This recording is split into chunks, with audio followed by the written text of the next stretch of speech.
No, doesn't. Okay. I'm gonna let you. They letting it this.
Eddie, you need to say, can you hear me, Bob?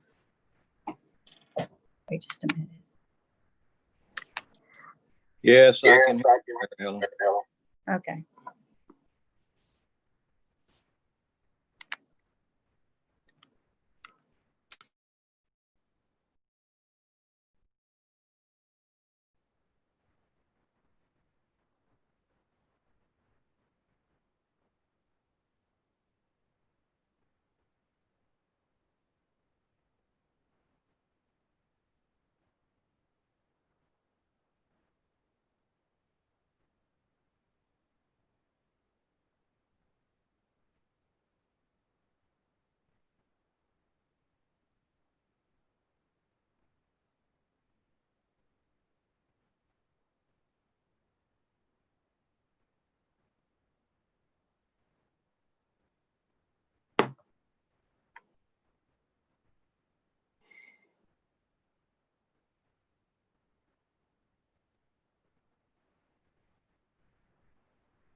Hello, Mr. Murphy. Yes, sir. We got about 2 minutes. Are we pretty much set up? You ready when I'm ready when you are.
Welcome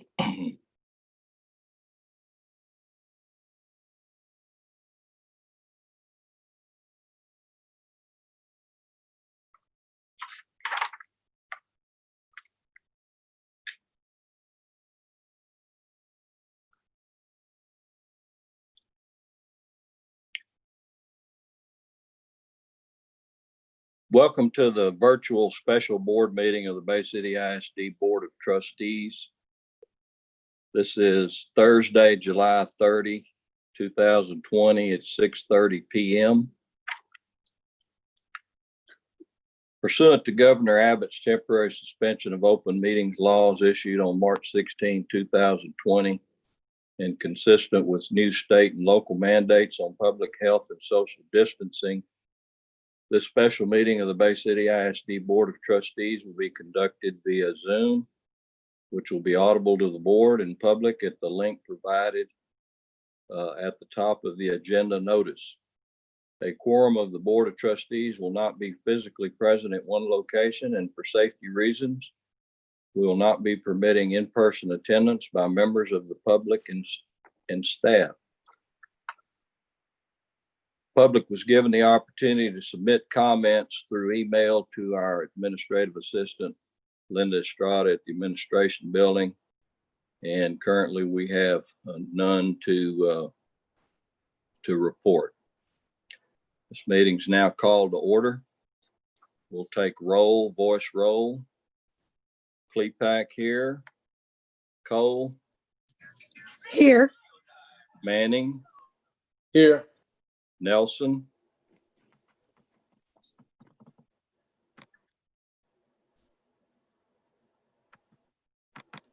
Nelson. I think he's here. Coach, do you have your mic on? I Here. think so, here. Oh, there you go. DeWitt. I think DeWitt's going to be absent tonight. Scardamine. Here. Kennan. Here. Okay, so we do have a quorum in attendance with 6 trustees at this meeting.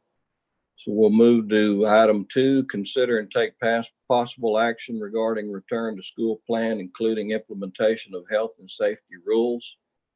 Ms. Moya.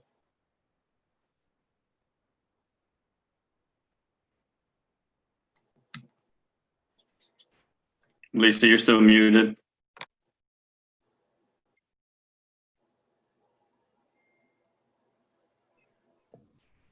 I'm sorry, thank you. I will be sharing the results of the survey that you requested at the last board meeting last week. So let's see. Mr. Scardamai, can you see that PowerPoint? Is that working? Okay, thank you. Okay, so at our last meeting, board members requested that we survey actually parents and staff. And so for PK and kinder teachers and paraprofessionals, 41 of our professionals that work just with PK and kinder responded. And you can see the results in this graph. The blue, 39% were in favor of masks for pre-K and kinder, 39% were not in favor, and 22% were undecided. Oops. For grade 1 and 2, we had 43 teachers and paraprofessionals that responded, and the results were very similar, 39 in favor, 39% not in favor, and 22% undecided. The results changed considerably when we look at grade 3 and 4 teachers and paraprofessionals. We had 30 respond, and 80% actually were in favor of students wearing masks. 10% were not in favor, and 10% undecided. So next we'll look at, we did our parent survey both in English and in Spanish. So for grade PK and K, we had 163 parents respond. The results were 35% in favor, 46% not in favor, and 19% undecided.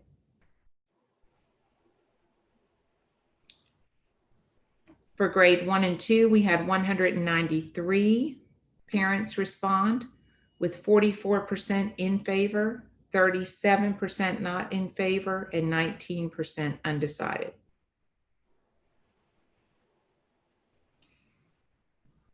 And then in grade 3 and 4, we had 154 parents respond, and similar to the staff, the percent in favor grows as we go to the grade 3 and 4. We had 54% in favor, 36% not in favor, and 10% undecided.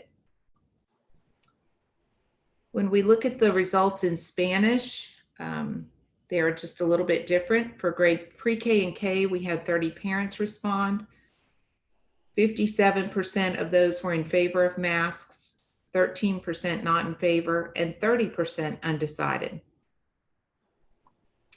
For grade 1 and 2, you'll see that number grows 66% in favor, 17% not in favor, and 17% undecided. And then as we go to grade 3 and 4, we had 35 Spanish-speaking parents respond. 60% were in favor, 23% not in favor, and 17% undecided.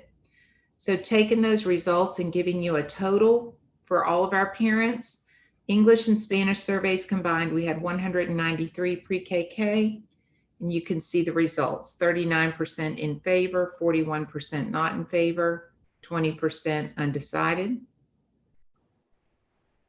For grade 1 and 2, that was a total of 222 surveys completed, 46% in favor, 35% not in favor, and 19% undecided.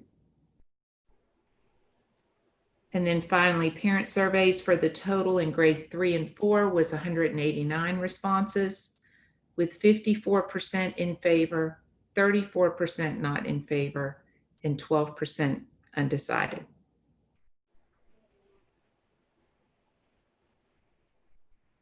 And that concludes the data that we collected for your consideration.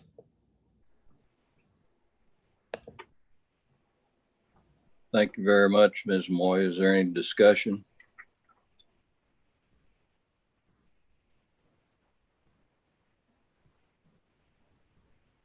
Trustee Tennant, I see you're there. Did you have something you wanted to present? If y'all allow me, I'd like to share my screen just to present the data in just a little bit different way, I guess. I mean, I'm an accountant, so I like to look at the actual numbers behind the percentages. So if you give me a second, I'll share my screen. I got just a couple slides just to go through a couple things. Let's see.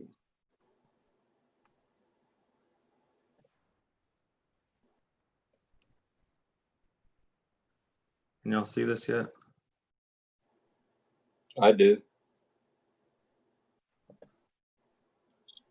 All right. Like I said, I mean, I just look at, I guess, the data a little bit different way. And I guess here's my way, I guess, if y'all want to kind of look at it a little bit different. So at Cherry, there are 355 students enrolled. So that's a response rate of about 54% of our students. According to the staff graph, they are equally divided at Cherry with 9 undecided. On the parent graph, 4 more parents were not in favor of masks and 39 were undecided. So just instead of the percentages, just kind of gives you a look at the actual numbers. Let's see. So at Lenny Roberts, they have 576 students enrolled with a 38% response rate. The staff is equally divided with 9 undecided. On the parent graph, 24 more parents are in favor of masking. So at Tenny Holmes, there are 531 students enrolled in 3rd and 4th grade. They had a parent survey response rate of only 36%. And on the staff graph, 21 more staff were in favor of masking. On the parent graph, 38 more parents were in favor of masking with 23 undecided. So I know that parents will be having some tough conversations probably after we make this vote tonight. And so I just wanted to kind of put out there, these are the choices that they're going to have to consider.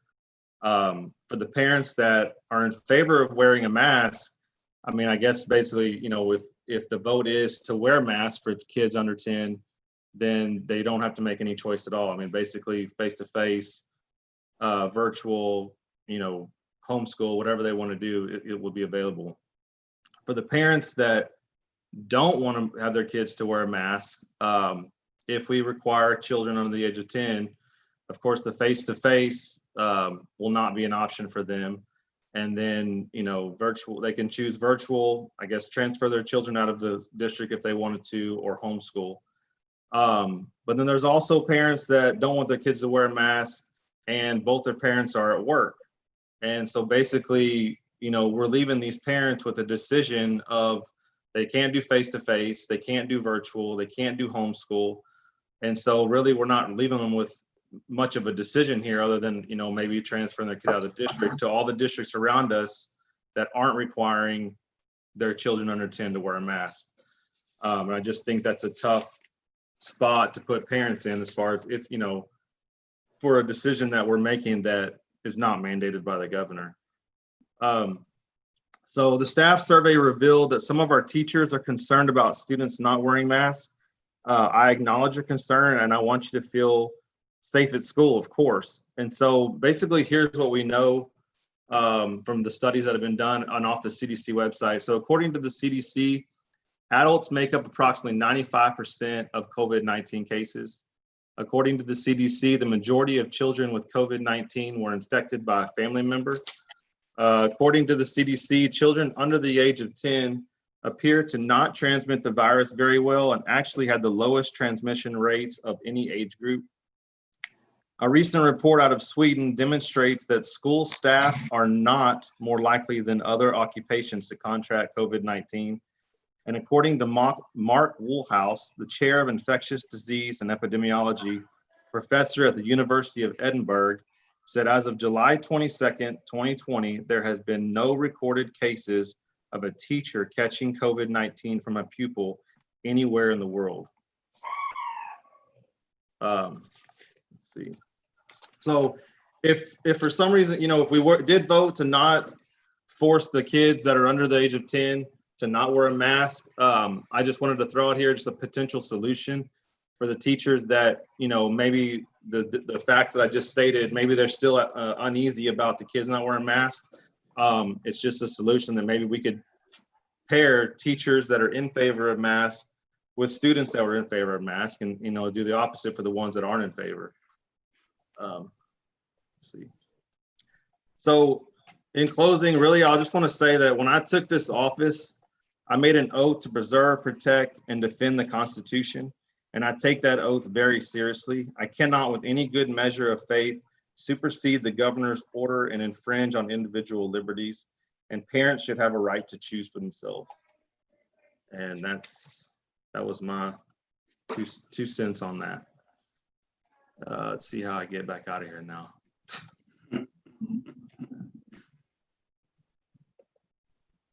Okay. I'd just like to also make a quick point just to kind of add to what Trent said. And I'm surprised at how many parents and staff actually don't want kids to wear masks. I mean, I really thought that number was going to be lower. And so the fact that a majority of parents who responded don't want pre-K and K students wearing a mask just shows, exactly why they shouldn't be.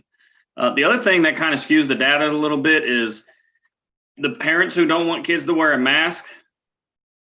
Some of those parents are actually already keeping their kids home, but they're getting a vote, right? And so their kids aren't even going to the school at all, but they voted that kids shouldn't be in favor of wearing a mask. So I would even submit that the numbers are even more leaning towards pre-KK 1 and 2 not wearing a mask.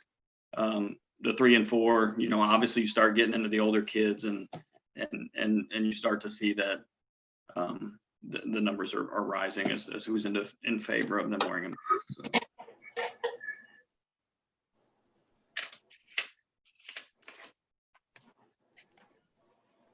Anybody else?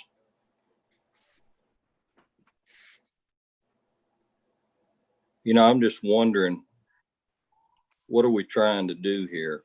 To me, when we go back to in person, to me, we need to do everything possible to keep our staff and our kids as safe as possible. And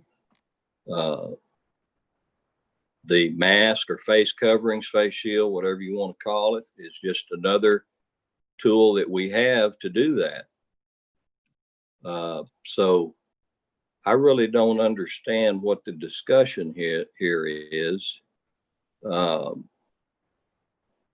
I know there's a lot of statistics out there. You can look at this thing several different ways. You know, we've heard from the World Health Organization, the CDC, et cetera.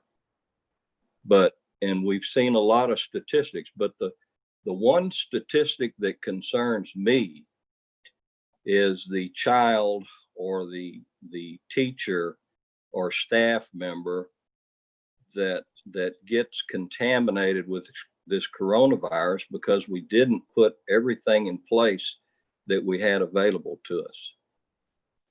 That's my big concern on this whole thing. Well, I mean, just to jump in too, I mean, I haven't seen any scientific evidence that proves that masking kids under the age of 10 is going to be beneficial. I mean, I know we keep saying it's better to be safe than sorry, but you know, there's also, you have to think about, you know, there is evidence of the harmful effects, you know, that are documented for kids that are masking, as far as lack of oxygen and, you know, breathing in their own, you know, carbon dioxide and that kind of thing. I mean, that is documented. It's scientific. So I mean, for me, I mean, I feel like there's no way I can make a decision and feel good about it if there's no science to back that decision. You know, sometimes you think you're doing good, but we may be doing more harm than good as far as masking these younger kids. Yeah, Go ahead, Jerry. Go ahead. Yeah. So my concern is we just saw a good example of that with the guy that died from going to that political rally. Didn't have a mask on and that whole lot, and now they're having a funeral for that guy. That's one deal. So yes, we are in a situation that none of us have ever been in. And so I definitely want to err on the side of caution. It's number one. Number two, I understand that parents have a voice in this, a great voice, right? But also those ladies and gentlemen that are in the classroom with those children, they have a voice and they have concerns as well. So maybe those children are not contacting COVID at the rate that adults are getting the COVID or suffering the same symptoms that adults are getting when they get COVID. But to me, that's not an excuse enough for me to feel comfortable with having a school teacher actually have their life on the line, because if a little child does have coronavirus and be transmitted to one of those adult school teachers or staff at one of the schools, it's not like COVID got a kiddie version. COVID is COVID. And those people are faced with life and death situations. So we talk about being inconvenienced, and I've been looking at some of the information that's been put out. I've been reading some of the emails, and we talking about a rash on the face, and we talking about a lack of carbon dioxide, and lack of oxygen, and we talking about all this type stuff. I want us to stay reminded. We got the big picture. You all right, Jane? Looking at the big picture, and just remember, not so long ago, we didn't know if our kids were going to get shot in the schoolhouse, and we didn't have this kind of conversation. We had safety drills like hide behind the door, put a stick behind the door, throw your eraser or something at the bad guy. And what are we going to do to arm the teacher and all this type stuff? Now we're talking about a simple face covering. If that is going to allow a school teacher to feel safer in the classroom, and Trent, I understand where you come from. I appreciate some of that information that you presented, right? And for lack of better terms, to me, it's like tying a rattlesnake around your neck to keep the mice away. So, yeah, the example you gave, I guess, are you talking about Herman Cain today, that passed away? Is that who you're talking about? Yeah, so, I mean, so first of all, Herman Cain is, I think he's 70 something years old. And we're talking about masking kids that are under 10. And then, you know, science shows there's no, you know, like I read on the slide, there's no data to show that any child has ever given COVID to an adult. And, you know, you talk about people's voices being heard. Well, what about those parents that don't want to put a mask on their kid? What, their voice doesn't matter? Yes, their voice matters. That's number one. Number two, it don't matter if Herman Cain was 75, 25, or 5 years old. Man got sick. That's a human being. That's a life that died. If a child gives a school teacher, COVID, that school teacher is going to suffer the effects of that virus. Right, but we're talking about something that has been proven to have never happened yet. That's where you're wrong at. Children have contacted this virus. Okay. I've been on the CDC website myself. The CDC website will not tell you that a child has given an adult COVID. No, that children have it. Oh, I didn't say children don't have it. I said there's never been a time when a child has given COVID to an adult. To be safe for our for the safety of our employees. What's the biggest fear? That if they wear the mask, they could protect, or if they don't wear the mask, what's the biggest issue, Trent? That's what I would like to know. Some of my biggest issues are basically just the negative, harmful effects it's going to be for a child to wear a mask. Okay. Physically, Okay, I'm sorry. No, go ahead. We've never been here before. Never. So everything is almost like trial and error. Right, but there's been lots of studies done to show that when you restrict the child's oxygen the way the masks do, that it does affect their brain, you know, because the kid's brain is developing and needs oxygen. And not only just the medical part of it, I mean, just think about, you know, the emotional part of it for some of these kids. Some of these kids, you know, have anxiety or whatever. I mean, putting a mask on these kids is going to be But crazy. also the emotional part for the teachers, the emotional for those adults too. Right, the adults will be wearing masks. There's no doubt about that. That's a mandate from the governor. But as far as the kids go, it's just, and then we haven't even talked about the teachers trying to you know, police these kids wearing masks. I mean, that's a whole nother issue. I mean, they're going to be spending half the class trying to get these masks on these kids instead of leading instruction. I mean, that's crazy. Okay, but to my understanding, you don't know that you're making assumptions. You don't know what they're going to spend half the classroom doing. You don't know. I'm not making assumptions. I have 3 kids under the age of 10. I'm not making assumptions. I'm stating facts. Okay, and I have 3 grandkids under the age of 10, and I would like for them to wear a mask, not only for their safety, and the teacher's safety. And you know what? We'll encourage those kids to wear masks. And for my safety. But also what I'm saying is, if you are a pre-K teacher or a kindergarten teacher, assuming, yes, there's going to be an issue with them keeping these masks on, but we have to start early. Start early for what? What does that mean, start early? Start teaching them now that this is going to be a way of life if nothing changes. So where did that fact come from? Say, common sense. So you think people are going to be wearing masks the rest of their life? I would hope not. You said if nothing changes. You didn't state a fact. You say we'll be doing this if nothing changes, Trent. And like I said, I'll encourage kids to wear masks. If their parent wants the kid to wear a mask, we'll encourage that. I just don't think that we should take the voice away from these parents that do not want their kids to wear masks. My question is, with the statistics, how many pre-K and kindergarten, Miss Maya, how many pre-K and kindergarten students do we have? How many students were at Cherry enrolled currently? Compared to how many? Right now we have 355 students enrolled at Cherry. But how many parents filled it out? 100 and? Let's see, what? Out of 355 students, looks like about half the parents responded. I think it was 100 and something responded. It was 54%. 54%? About half the parents. 54%, okay. Okay. So, I mean, like I said, I've said my 2 cents. We could sit here and argue, I guess, all day, and I don't want to do that. But No, it's no argument. I mean, It's well, you know what I personal- mean. Debate it. I use the wrong word. Debate it. Yeah. Yeah. We got to start using the right words no more. Last time we said we spent too much time on it and we didn't make a decision. We said we were going to take a vote on Right. it. Yeah. The vote looked pretty much dead center.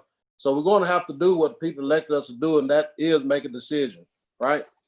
So it's no need in all that. But at the end of the day, And that's exactly what we'll do when everybody gets everything out that they want to say on this subject. So is there anybody else that wants to make a comment?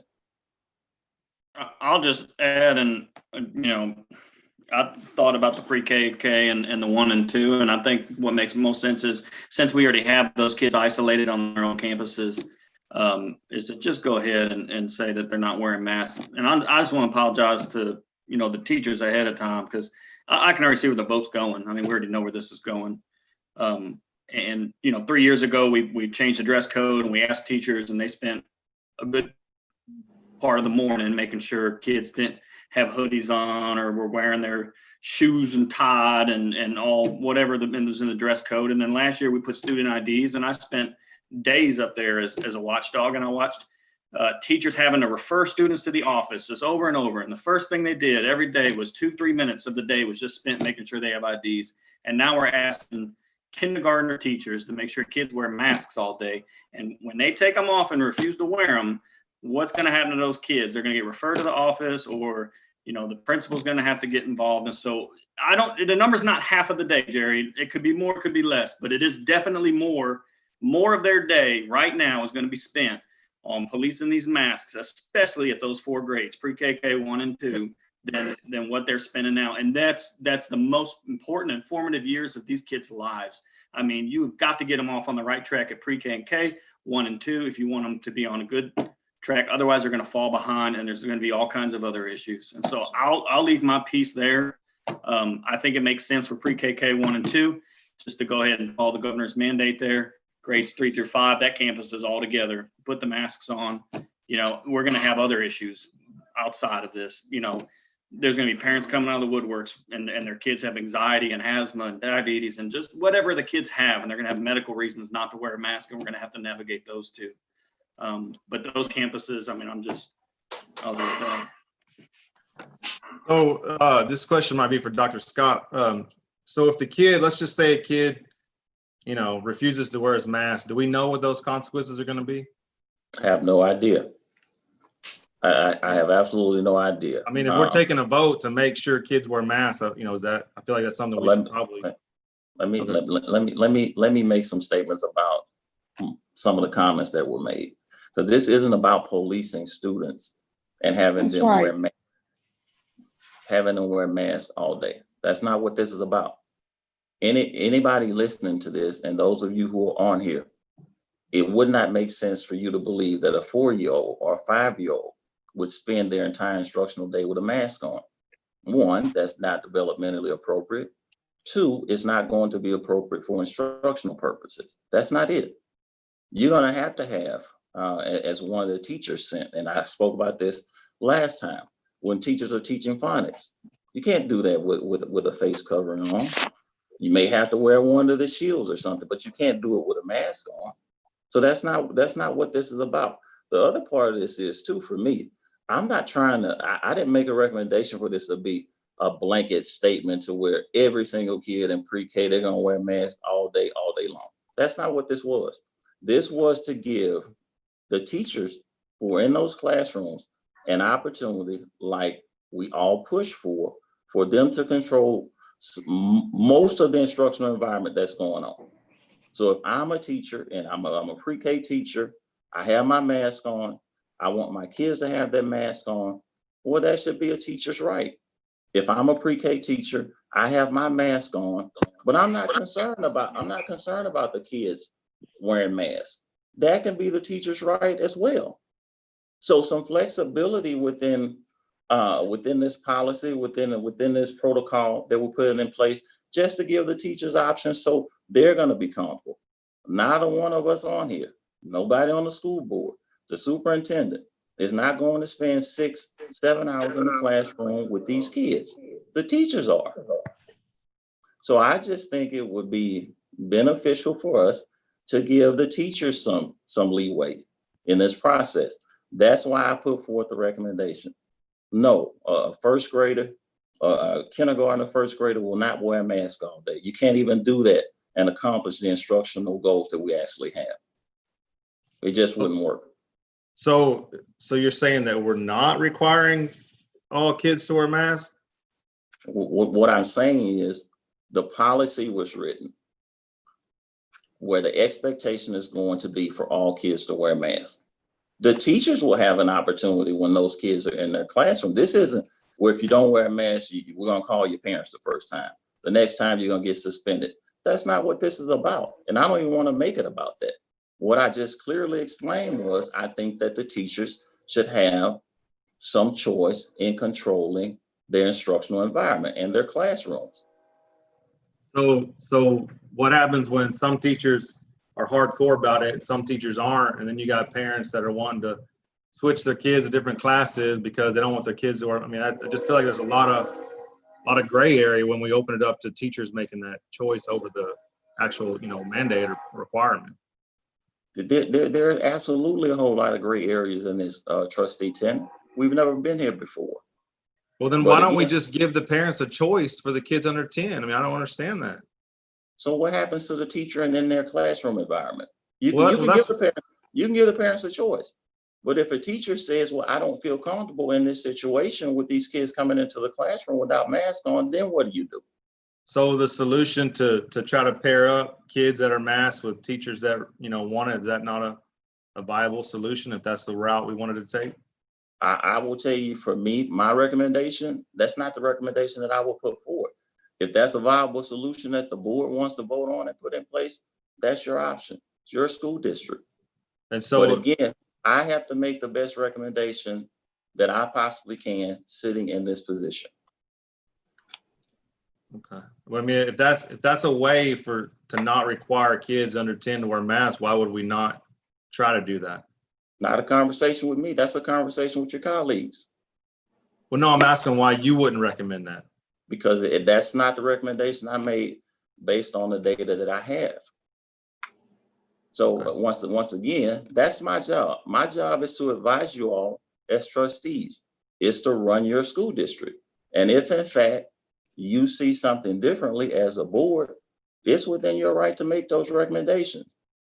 Please believe we shouldn't always agree. No, I agree with that on some things. So I get it. Hey, and everybody else on the line. So that was one of my very main concerns, was the teacher having a voice in their safety, because they're adults. If they contract this virus, it can be detrimental to them. So I'm definitely willing to agree with, we don't say every single child under 10 must wear a mask at school, but I'm definitely all for it. If that teacher is okay with those circumstances, hey, more power to him or her. But if that teacher's in that classroom with that many human beings and they don't feel safe, that should be that teacher's right as well. Going off Trent's data, the kids are not getting sick from this, but adults are. And so that's what my main concern is, a voice for that adult that's in that classroom with that child. So if that teacher says, I'm comfortable with that, it should be okay with that teacher. And I'm okay with that teacher taking that risk. And if a teacher does not want to take that risk, doesn't feel comfortable, I'm 1,000% behind that teacher for not taking that risk. And so I think the viable solution. So Jerry, do you feel like, to try to match up kids or parents that want their kids to mask with teachers that want the students to be masked? I mean, do you feel like that's going to be a lot of extra energy? Remember, we talked about. I get it, but we're trying to give everybody a voice. I mean, yeah, everything's going to be a lot more work during this time. I mean, that's what I'm saying. But the same thing you were saying earlier, And from the emails I was reading, all the extra energy to police them, send them to the office, remind them, and all this type of stuff, right? Let's just go with that. That way, we're not putting anybody at risk that's not willing to take that risk. And the ones that don't have such a conservative approach to it, right? They have their right as well as a school teacher. Because at the end of the day, it's not me that's going to be in that classroom. It's going to be that man or that woman that's in that classroom with those children, and we want them to be safe, right? And if along the way, if we have to huddle up and call a different play, guess what? We'll huddle up and call a different play. But I think this is a great play to start us off with, to get ourselves going to a successful school year. And yeah, that's kind of my thought process on that. Yeah.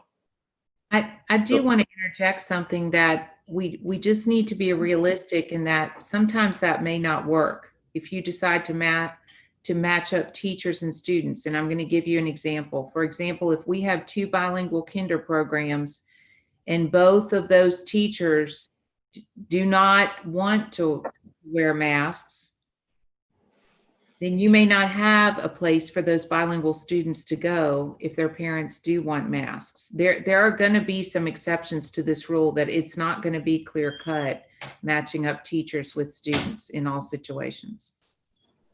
So that was going to be my point as well, to chime in, is that you're going to have some kids who are going to come to school, they can't wear masks. They have medical conditions to where they're in kinder, they're in pre-K, and they can't wear masks. We're going to have to make some exceptions and some accommodation around those things. So this isn't going to be clear cut once again that everybody's going to wear a mask or everybody's not going. It's not going to go that way, because you're going to have some exceptions here. Folks who have health concerns, you're going to have to make some adjustments. Yeah, and I agree. I think that when we put it out there that, you know, Bay City ISD is the only district basically requiring kids under 10 to wear masks, and all the other districts around us aren't. I mean, that's because when you say required, I mean, that's how they're going to see it. They're not going to see it as, oh, but they're going to allow these exceptions. I think we're leaning toward teachers' discretion. I think we left the whole, they're going to have to wear a mask, 10 and under, no matter what. I think we've left that. We've listened during this meeting. I know I have. I've left that, right? I'm okay with teachers' discretion. Trent, I see your point. Dr. Scott, I see your point. James, Bob, Frankie, I can see what you're saying. And I just think that's a viable solution. So we might well leave the whole 100% no mask and 100% with a mask. We might well leave that alone. We got something we can work with right here, I believe, and that is teacher's discretion. I've just got a general question. So do we know how many students are staying at home virtually? And how many, do we have an idea from early enrollment numbers what the percentage is? Yes, sir. As of this morning, we've got about 650 to 675 students district-wide that have registered for virtual. Okay. And how many have registered for in-person? The rest of the 3,700, so a little over 3,100, yeah, students have registered for in-person. That want to go to a campus? Yes, sir. Trustee Scarmire, you may want to think about that. Some parents may be waiting for this meeting to be over to make a decision as well. Very true. Very true. Do we have the mandate that if they participate in extracurricular activities that they got to come to campus? Is that in our order? So our students going to be able to come face to face with other students, but then learn virtually. And so that's correct. Virtual students can participate in before or after school extracurriculars.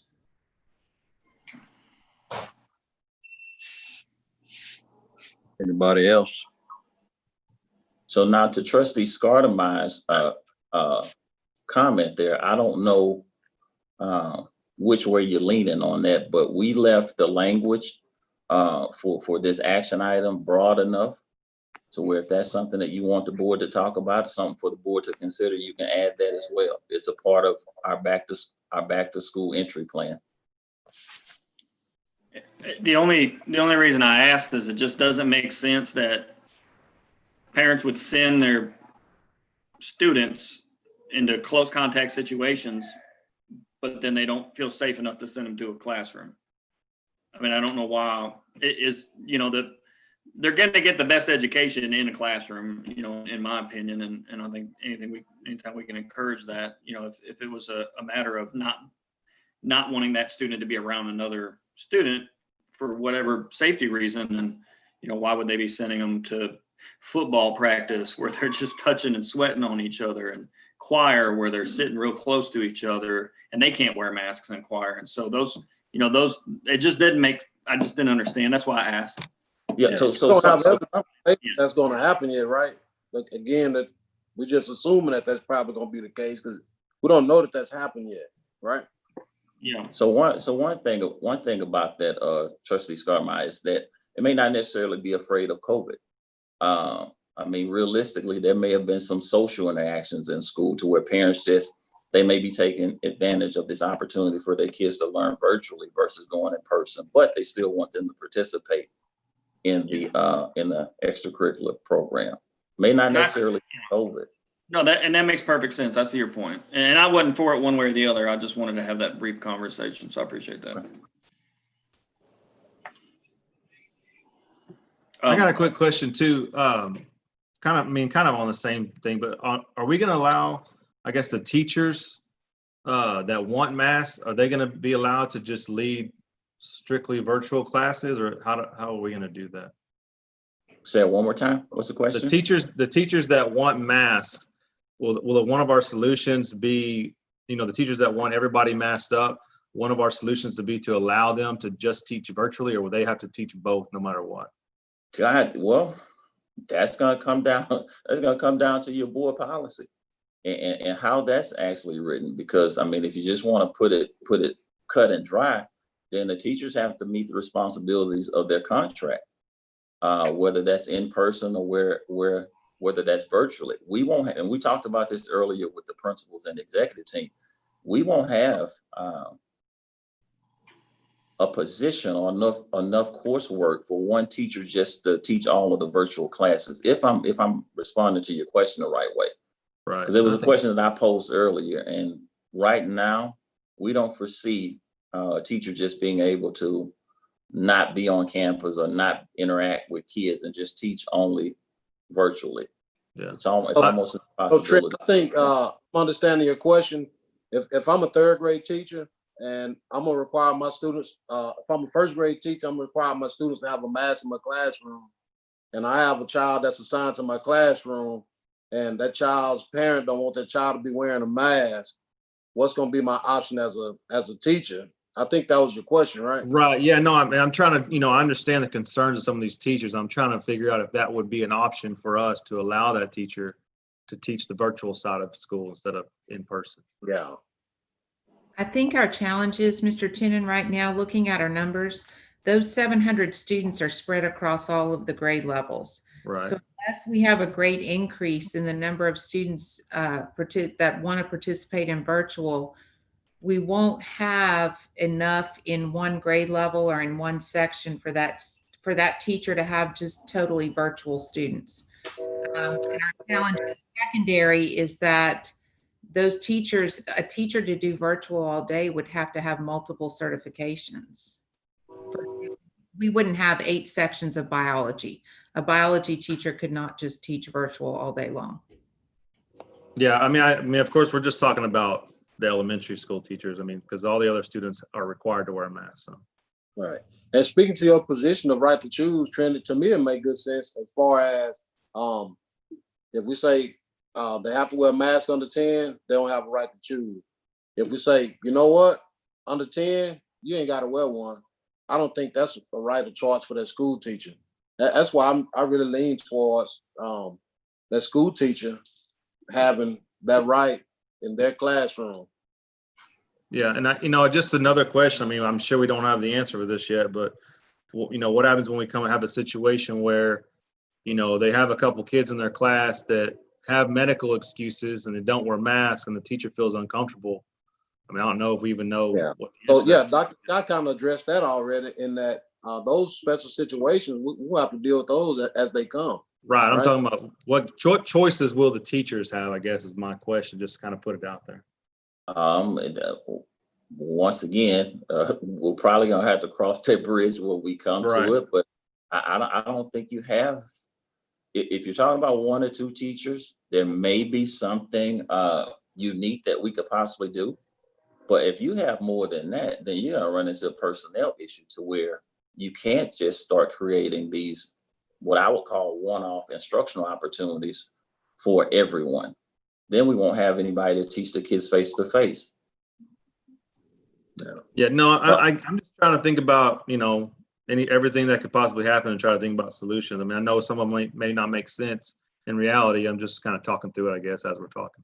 Yeah, I That's- mean, a lot of stuff yeah, you're talking about, our team has been talking about. I mean, we've been going through the exact same thing, from the people in Central to the principals. And I mean, we've all put our heads together and with the what ifs. And you just don't know until you get there. Because Right. 1, you have a policy that's in place, but 2, this is not a normal situation. So then there are also some exceptions for leave and time versus COVID versus what your board policy says. So quite honestly, until we experience something like that, and we're trying to plan for it, but it's kind of hard to plan for the unknown. No, I agree. I agree. Yeah. So we're not gonna have all of the answers. If we come expecting to have every single answer and this is where it's gonna be, man, we're gonna be on this Zoom meeting. We'll be somewhere making some money, right? So I think we got a darn good play call. I think we ought to just call the play and run with it. And when it's time to huddle up, we'll huddle up and we'll call an audible if we have to. But I think we're in a good spot. So my question for the board is, excuse me, like what's the language? What language goes into our document, so our parents, our community, our teachers, our students will have a clear understanding of the decision that we've actually made? I say the language should be 3rd grade and up, masks are required, as we have forestated, and 2nd grade and under, that's going to be at the teacher's discretion. Okay, so now I have the question that's been burning in my head is, and I'm sure it's burning in Trent's head. What if a teacher wants to require masks in their class, and my students in that class and 10 or 15 other students, because we know majority of pre-K and K parents don't want their kids wearing masks. You're going to have at least half the class in one of the teacher's classes that teacher wants them to wear a mask, parents don't, and are we just going to transfer them all around until we get them all situated in the correct classroom, because it's at the teacher's discretion? So we're going to wait until class starts. That teacher's going to say, my class is a mask class. And then the parents are going to say, well, the other kindergartner teacher is a non-mask class, cannot transfer over there. And then we're going to run across a situation. You can only have a certain amount of kids in a classroom at a time, right? That's number one. Number two, we don't even know if we're going to have that problem because we're on uncharted ground, right? We got to give them a chance. We got to make a decision, guys. So Bob, how does the vote read, Bob? How does what? How does the vote read? Like when we're going to make a vote tonight, is there a wording? Is there a verbiage that we're going to vote on? You're going to make a motion. Someone's going to second it.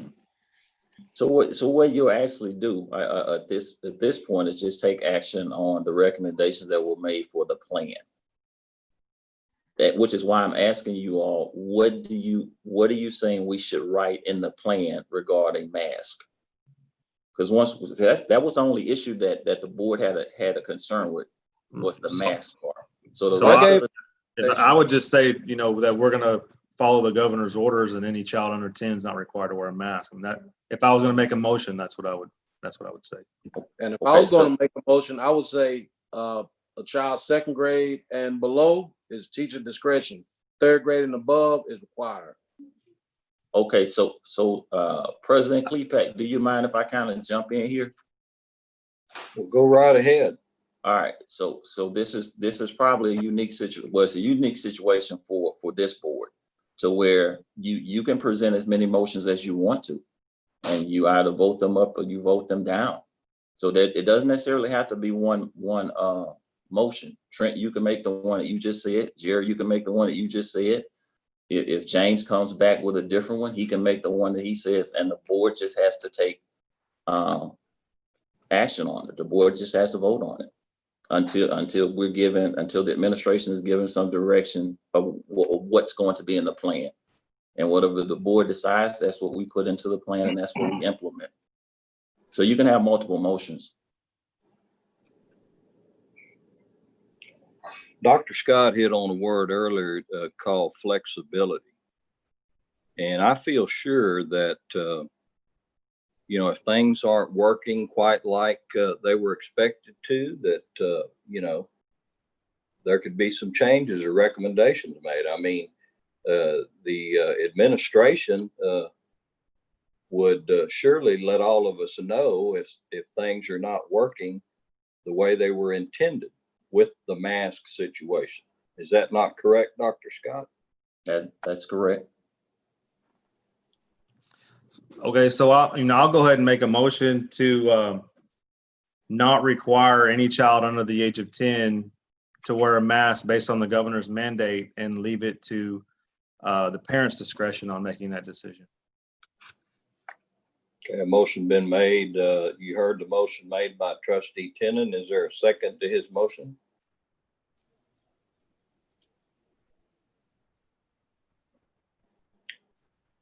Is there a second to Trustee Tennant's motion? Is there a second to Trustee Tennant's motion?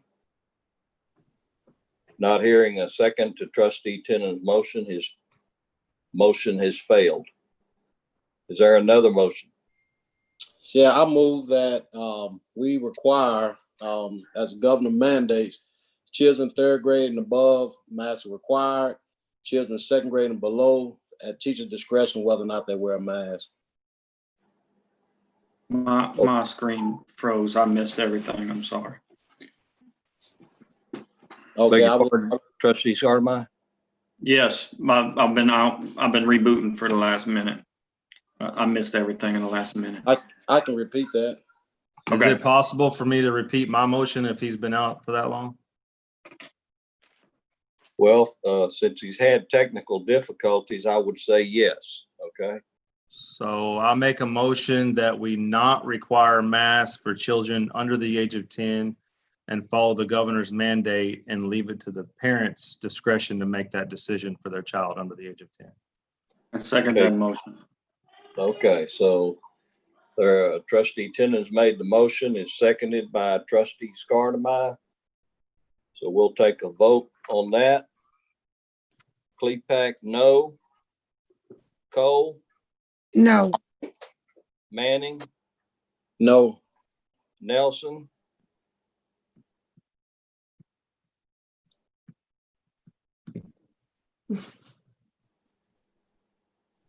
Coach, Coach, you're muted. Coach, turn your speaker on. No. DeWitt's absent. Scardamine, Yes. Tennant. Yes. Trustee Tennant's motion has failed by a vote of 4-2. Is there another motion? Yes, I'd like to make a motion that we follow the governor's mandate and require children 3rd grade and above to wear a mask. Children 2nd grade and below, it's at teacher's discretion whether or not those children wear a mask in their class. Okay, you heard Trustee Manning's motion. Is there a second to that motion? I second the motion. Can we have discussion before we vote? Yes, seconded by Trustee Cole. Is there any discussion? That's not following the governor's mandate. Can you reword your motion? All right, I reword the motion. How about this? 3rd grade and above, we're going to require children wear a mask. 2nd grade and below, we're going to leave that at the teacher's discretion. That's my motion. Thank you.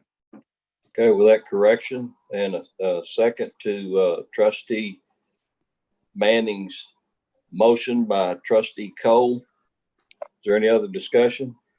So I just want to clarify that we're leaving it to teacher's discretion and No, I not the wanna- parents, correct? That is correct. That's what it Okay. said. Let me out. Okay, so what you're saying is that we're not gonna mandate them to wear the mask from the second under. The teachers make the discretion. Yes, ma'am. Okay, but what if we mandate them to wear the mask and the teachers, see, that's not gonna, I don't know. That's gonna be sticky. It all is. It's coronavirus, baby. But I'm saying if, We can't put something in the policy that the teachers have a choice whether or not to follow that policy. right, That's that. Not how it works. what? That's not really how it works. I mean, we can't do that. Well, I know that, that's why I'm asking. Right. Do we, so we're saying that the kids second and under, they don't have to wear a mask. That's It's the up- teacher's discretion. Correct.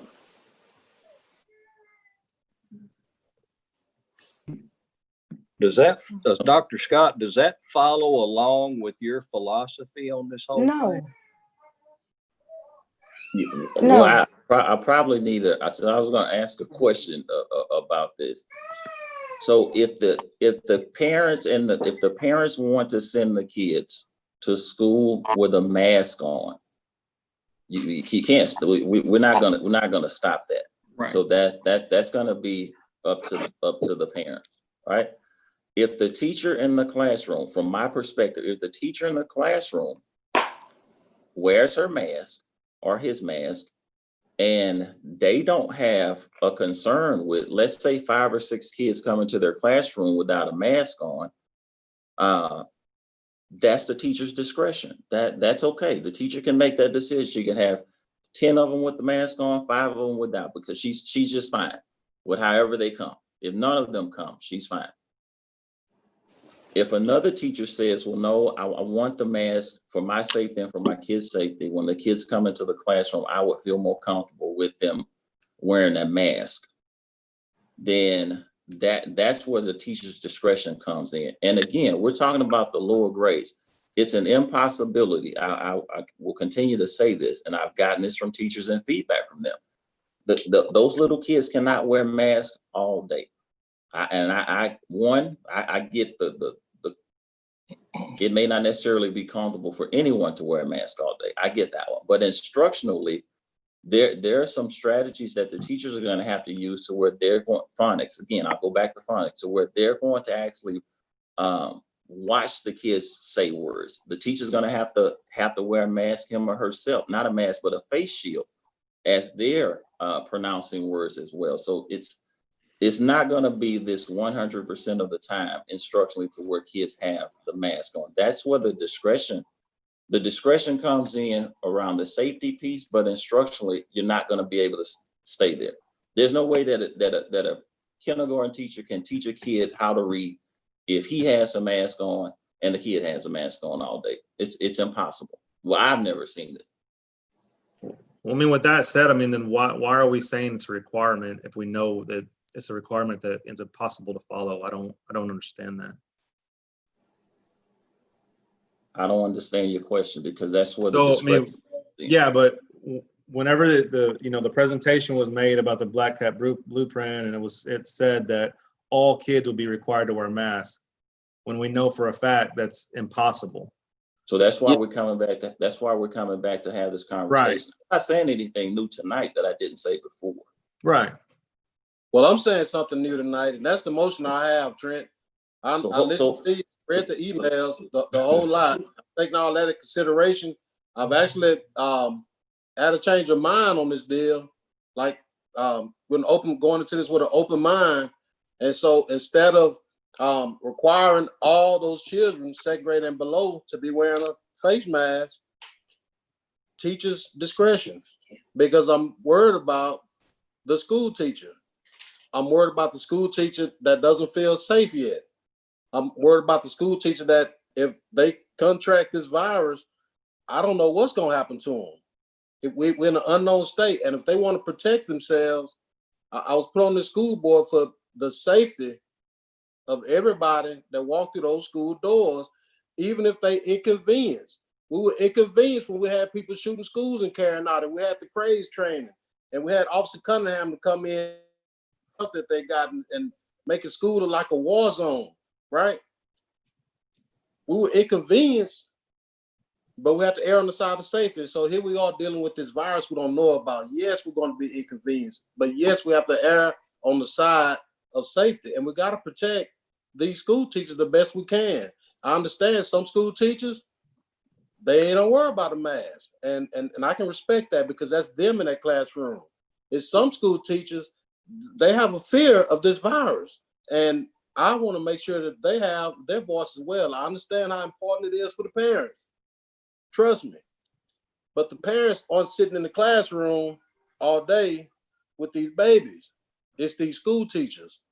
And I think by meeting in the middle and giving those school teachers the voice to run their classroom in a proper manner, we're doing what we were called to do as a school board in this particular situation.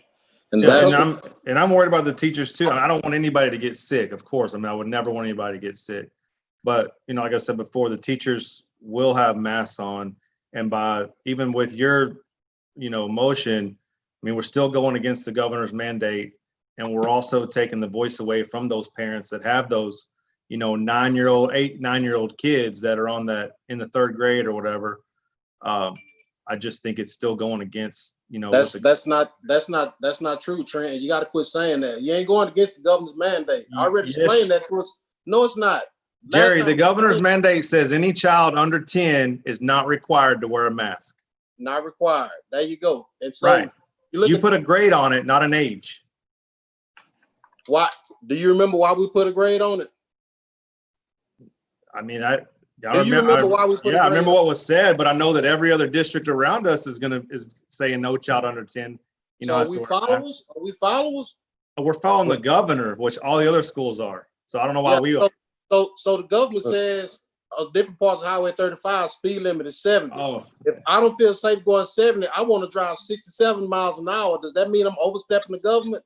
No, but if you drive 30, that's even more dangerous than speeding. So you think you're being safe, but really you're not. So it's guys, we've already hashed all this out at the last meeting. Now we have a motion on the floor and we have a second to that motion. Does everybody remember what Trustee Manning's motion was? I do. Can I repeat your motion, Trustee Manning? Yes, I'll repeat it again for the 3rd time. I move that we require all students 3rd grade and above to wear face coverings in the classroom. All students 2nd grade and below, will leave that to the teacher's discretion. Okay. I have one question for discussion, and it's not on the topic that they've been debating on. Okay. All right. And it's simply, are we going to accommodate the parents it is their wish that their child does not wear a mask and they get placed with the teacher who requires a mask at their discretion in their classroom? Are we going to, excuse me? Are we going to accommodate that parent and try to make those moves within the classroom? That's not part of Trustee Manning's motion. It's part of my decision to vote for it or against it. I want to make sure that the majority of the parents, because that's who we're representing here, that don't want their kids wearing masks, that their interests are represented here. Well, you know, I'll get back to that word again that I mentioned earlier that Dr. Scott said, flexibility. Okay. We need to have something in place for the Black Cat blueprint. And like I said before, you know, they'll probably make some adjustments to it. I feel sure that there will be adjustments made, but we have to start off with something concrete. And that's what we're trying to do here tonight. Can I ask this? I guess discussion. Can Jerry's, where he's presenting this to us, could it be where all kids wear masks? All kids. And then we put in that the teacher, is it a way that you could put in that the teacher, some of the teacher's discretion from kindergarten and under? No? Well, we're gonna have to vote on trustee Manning's motion, trustee Cole. So, Okay. do you want to withdraw Superintendent. your second? Superintendent, are you want all kids to wear masks? That was my recommendation. And that's what I want. Now, this part where the teacher can make, you know, adjustments, I'm good with that. That sounds real good. And we'll have to work that out when we cross that bridge when we get there. But right now, I'm saying all kids wear masks. Okay, so from that standpoint, you have a different motion than the one that I'm sorry, President, but I know that's what I was trying to tell trustee Cole. She could. Yeah, I withdraw understand. the I second got it. okay. If she wanted to make another motion, okay. And I'll make another motion. Well, you can't right now. Well, right now, right. Are But you take still mine gonna back. are you still gonna second trustee Manning's motion? No. Mr. President, can I interrupt because logistically, I just want to ask one question. I understand Okay. the motion on the floor, but I just want the board to consider with that, how logistically will we handle, or what is the motion? How does that include buses? Because those students will be on buses without probably social distancing. And I just want to make sure that whatever is voted upon, that we as administrators handle it the way you have voted for that. And see, that's kind of like my concerns. Okay, so trustee Manning has made a motion now with trustee Cole's withdrawal of her second. Is there a second to trustee Manning's motion?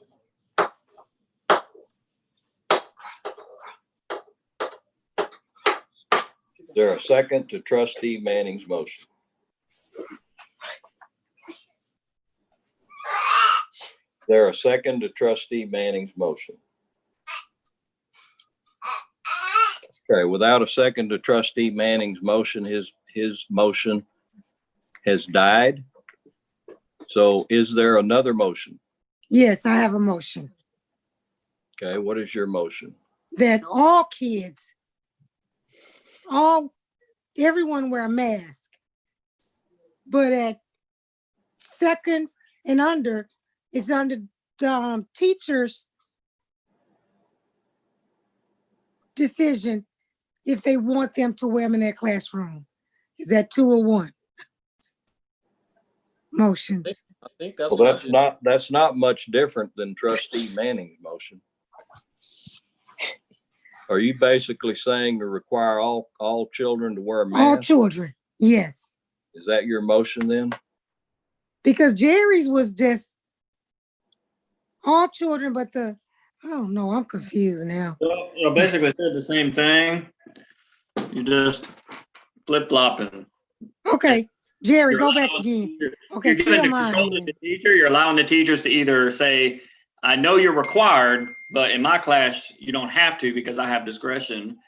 And that's what you're saying. And Jerry's saying, I know y'all aren't required, but in my class, you are because I have discretion. I mean, Okay. they're doing the same thing. You're just flip-flopping. You're giving control to the teacher. Okay. And set policy on it. The teachers will make the decision at their grade level. Okay. Okay. But I mean, correct me if I'm wrong, Dr. Scott, if there's something you see Yeah, different Tim. So that I'm not seeing. yeah, I think I heard the same thing. So is there a motion on the floor? Because if not, I have a question. Well, I don't know. Trustee Cole, did you make a motion or not? Then it's the same one Jerry made. I'll make the motion. Okay, so you're making the same motion that Jerry just made. Sorry, Jerry. All right. That's all right, Ms. Cole. So trustee Cole has made the motion that you all just heard. Is there a second to her motion?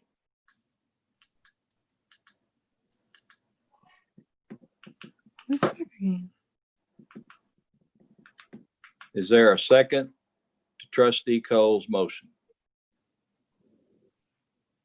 Is there a second to trustee Cole's motion? I have a discussion question. Okay. If trustee Cole's motion doesn't pass, Trent and I have an opportunity to make a motion again. Okay. That was my question. Thank you. Yes. Is there a second to trustee Cole's motion? Okay, trustee Cole's motion has died with a lack of a second. Can I make a Is there motion? Is there another motion? Yeah. I'd like to make the motion that it's at a campus level. Dr. Scott, did you want to say something? I saw you raise your hand. Well, yeah, I actually had a question for trustee Scardamine. His question about the flexibility in working with the parents about going to different classrooms. I think he brought that up for a discussion with the mask and no mask. I just wanted to hear his perspective on that. I think that, you know, if I had a pre-K student and I didn't want them, I have fourth graders, I don't want them to wear a mask. They're only wearing masks because they have to, right? If I had a pre-K or K student and I didn't want them to wear a mask and they get put into a class that the teacher says my class is wearing masks, but the other 3 kindergarten teachers aren't wearing a mask, I'm going to ask that my student get transferred to one of those 3 classes, and vice versa. And I understand that there's parents who have elderly or sick at home, or they're caring for people, and their kid gets into a class and the teacher says, you know what, it's my discretion. Y'all don't have to wear a mask. You're 4 years old. Wear it if you want to. Don't wear it if you don't, you know, but maintain social distancing. Don't touch each other. Let's clean hands. Let's do that. And one of those students, you know, their parent's going to come in and say, hey, that teacher down the hall is requiring masks and that's safer for me. Can you move my student there? Are we going to make those accommodations back and forth? And because if so, then I could be on board. This motion is a compromise. You guys here make motions, you know, that don't get seconds or and Trent's got voted down. And, you know, I'm trying to find a middle ground. I understand the age thing is tough because you have 9 and 10-year-olds in the same class. And so Trent, I'm sorry, but I have to say the age thing is tough for me. The campus thing makes sense to me. First and second graders are all together. Pre-K are all together. Don't require masks there. Follow the governor's mandate. It's under 10, you know, but you've got some others that aren't. But as a compromise to them, and that would have been my motion. But as a compromise to the 3 different ideas here, I'm willing to, if the parents' wishes are accommodated, if we take their kids in consideration, then I would be willing to meet in the middle there. So from my perspective, I don't think that that's a bad compromise. What I would ask is if the principals wanted to weigh in on it. I do think that you're going to have a lot of that happens.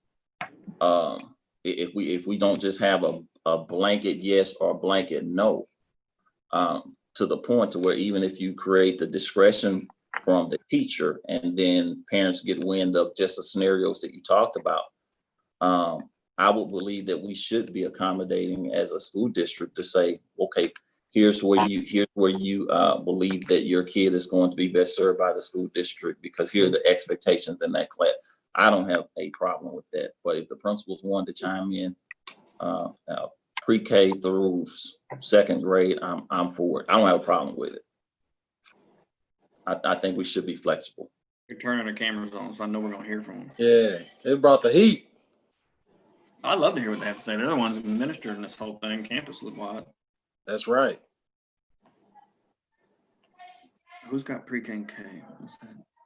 Oh, I'll start the So conversation. we're looking for Roberts and Cherry. Hi. So my feeling on that personally is right now we've asked parents to give requests. So we've already built our schedules around those parent requests. So one thing our parents need to take into consideration, if we start moving kids into different classrooms with teachers who prefer masks and don't prefer masks, you're going to have to alleviate that issue of not getting the request that you wanted, for sure. That's just the first problem, because we do have a lot of parent requests that come in. So, and then also when we start looking at the different, we make sure that all of our classes are equal as much as possible. We make sure that all of our demographics, academics at every classroom. I mean, when we start moving students around because of a yes mask parent or a no mask parent, it's going to cause a lot of other issues that aren't seen right now at the forefront.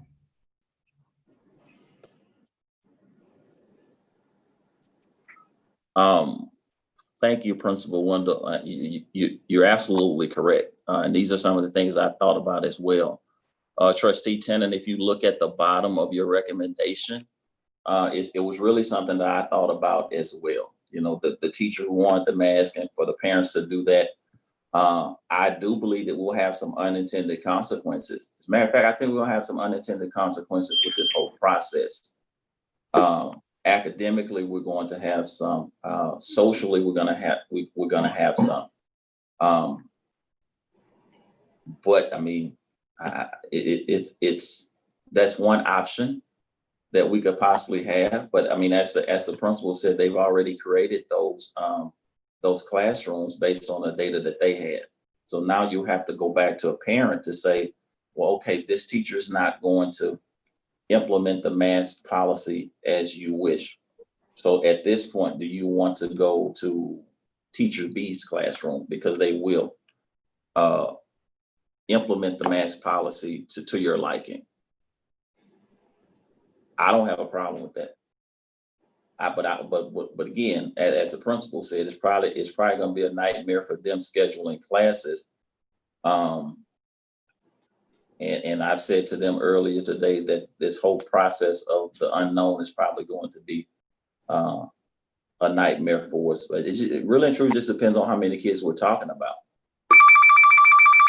One more thing to add to that is that, you know, we start moving kids around classrooms. We're already trying to like keep our classes to a minimum size. I can only fit 15 desks in some of my classrooms. And then you have people that want to be moved into certain classes. What if I have 30 kids that want to be in one teacher's class because she's the only one who doesn't wear a mask? Then what do I do about having 30 kids who want to be in that specific class? It just, all of the little things start to kind of add up and we lose focus on the reason we place kids in classes. And that is because of the academic and educational opportunities that we want to provide for them in Bay City ISD. You know, we can make schedule changes, that we're good at that. It is a lot of back work. We've been doing a lot of work all summer and we can make those changes if that is the recommendation. But to make changes because of that and not educationally kind of goes against like the things that we are here for. We are here for the students and their education and their academics. Yes. I agree with Ms. Haig on that. One of the things that I saw that in the TEA guidelines, I believe it was, that we're supposed to provide as much support and safety in the classroom without disruption to the educational process. I mean, I know we're providing as much social distancing as possible within our classrooms with the way we're setting them up.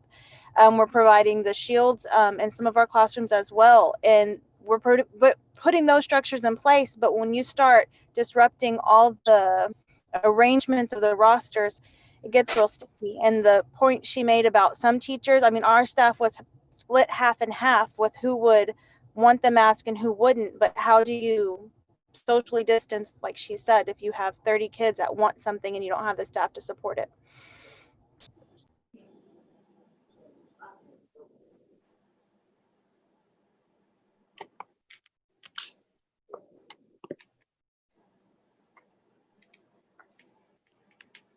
So basically, y'all are saying logistically that wouldn't be a favorable option, correct? Correct. Did you hear from the principals on their opinion on the mask period? Is that appropriate? You know, does the Cherry Elementary principal even think 4 and 5 year olds should be wearing masks all day, or no? I mean, is Dr. Scott, is that appropriate to ask them, or? I don't think so, but you already put it out there, and I'm trying to gauge her face because she's kind of tight-lipped right now. I don't even know if she wants to answer. But well, I mean, it hadn't answered yet, so I'm asking. I don't think it's fair to put her in that position. All right. Well, Janet, look like you're off the hook from answering that one. I don't think anybody position or anything. So if they felt strongly aware about it or the other, I'm sure they would have said so by now. Thank y'all for your input. Motion on the floor? We don't have a motion on the floor. That's Would what I you was like- asking. Would you like to make a motion? That's what I was asking. Yeah. Okay. I'd like to make a motion that we have children 3rd grade and above wear face coverings in the classroom. The teachers, students 2nd grade and below, that will be at the teacher's discretion. And we will allow flexibility for parents that have certain concerns, either yay or nay with the mask. Okay, y'all heard Trustee Manning's motion. Is there a second to his motion? I think we need to be a little more explicit in the last part of what he's actually saying. I don't have the technical terms for it, but if the board could allow me and the team some time, kind of give us a day or two to talk about what that language is like. What I'm hearing from Trustee Manning is 3rd grade, 3 through 12 mask,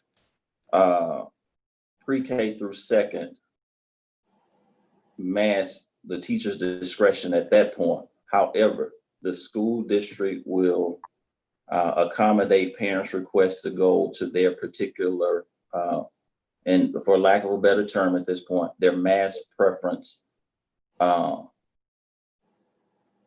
instructional environment as best as possible. That's the best I can come up with right now off the top of my head. But that's what I'm saying. So you're adding Trustee Manning's motion, but you're also putting in Trustee Scardamai's flexibility and accommodation for parents in class selection.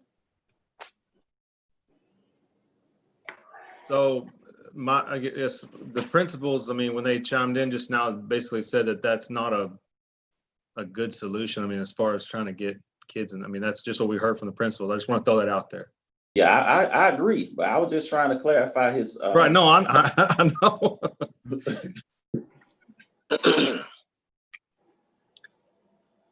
Okay, well, he hasn't gotten a second yet. Is there a second to his motion? I second it. Seconded by Trustee Cole. Is there any other discussion? Might I discuss my own motion? Yes. Hey, gotta make sure we cover the bases. So, I was understanding, I thought from the principals that it's going to be a challenge, but it's doable. And if I understood that wrong, forgive me, and I'd like to retract my motion. But if I understood that right, then I'd like to go forward with that motion. All right, can I respond to that? Yes. Jerry? I mean, I can respond to that just saying then we need to Oh, go say that ahead. parent requests are pretty much off the table and not going to be honored, because it's going to be very hard for us to try to honor parent requests, because I can tell you right now, we've had parent requests for teachers who really, really want the mask mandated. But then I know that we have parents that have requested for their children to be in that classroom. So it's almost impossible. Okay. But I thought we didn't do parent request anyway. No, we've been doing them. We've been doing it, but was it, I thought they had stopped it. No, we didn't stop it. We put a protocol in place to where parents had to have a timeline, and we limited the number of requests for teachers. Okay, okay. Yeah. Do you want to retain your motion, Trustee Manning? No, sir. I want to retract my motion because getting the feedback from the principals, that is definitely not the best option, because we're going to be putting those campuses in not good shape. Like I say, it'll be a big challenge, and we'll be more worried about placing kids around, worried about these masks and putting the kids with the right teachers. And we got enough problems without having a scheduling nightmare to go with it. Some people are just going to have to be inconvenienced. The whole world is inconvenienced right now. We are no exception. No matter what decision we make, we're not going to make everybody happy. So, no, I like to retract that. Okay, Trustee Manning has withdrawn his motion. Is there another motion? I'd love to make a motion, but it's difficult for me because I'd love to make the campus-wide motion and say that all pre-K students aren't required to wear a mask and all first and second aren't required to wear a mask, without knowing how the principals feel about that being their campuses, I'm not going to make that motion. So no.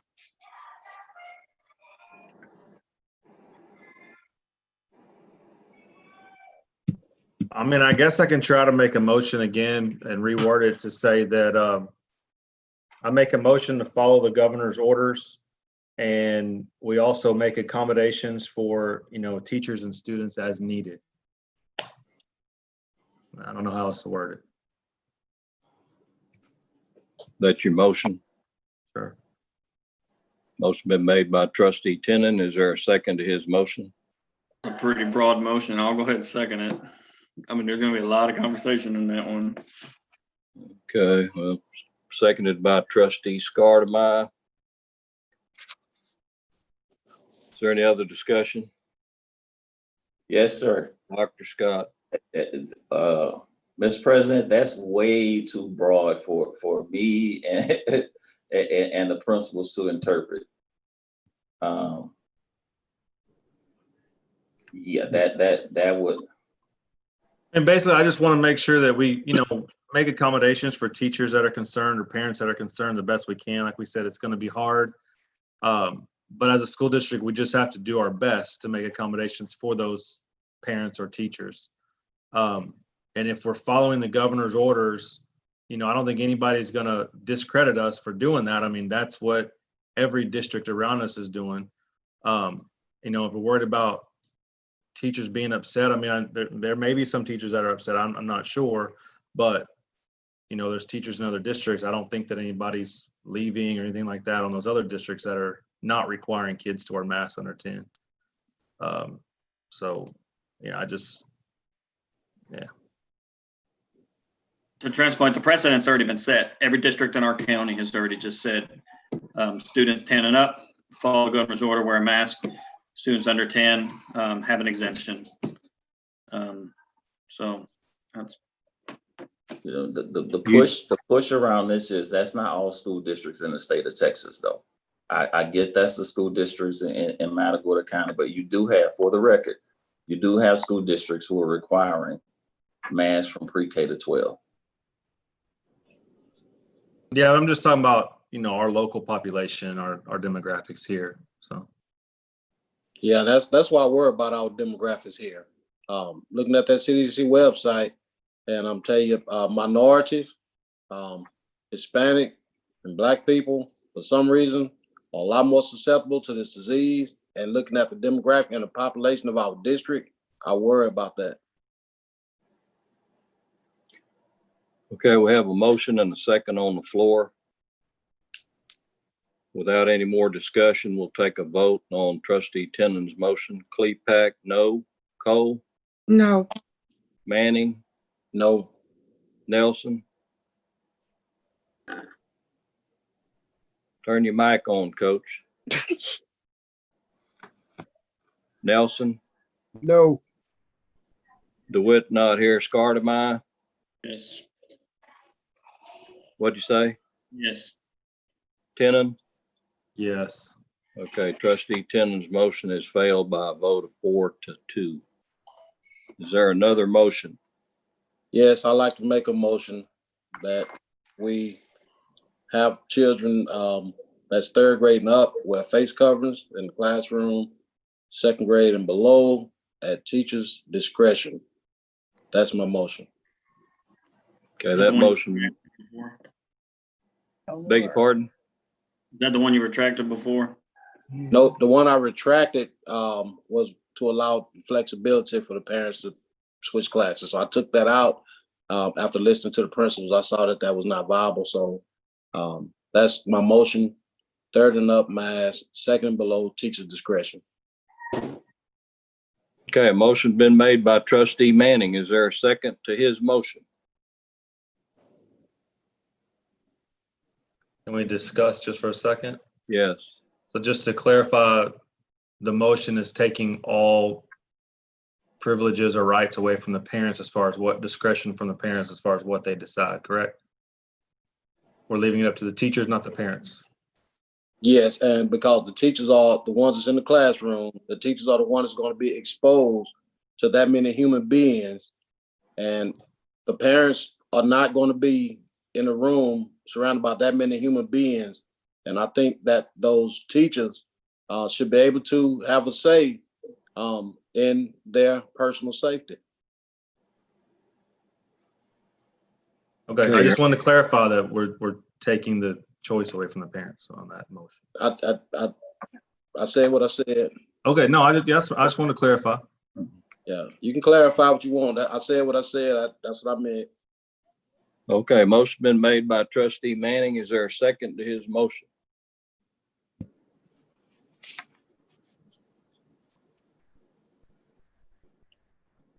Is there a second to trustee Manning's motion?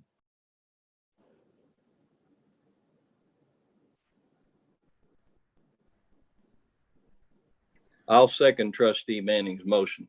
Is there any other discussion?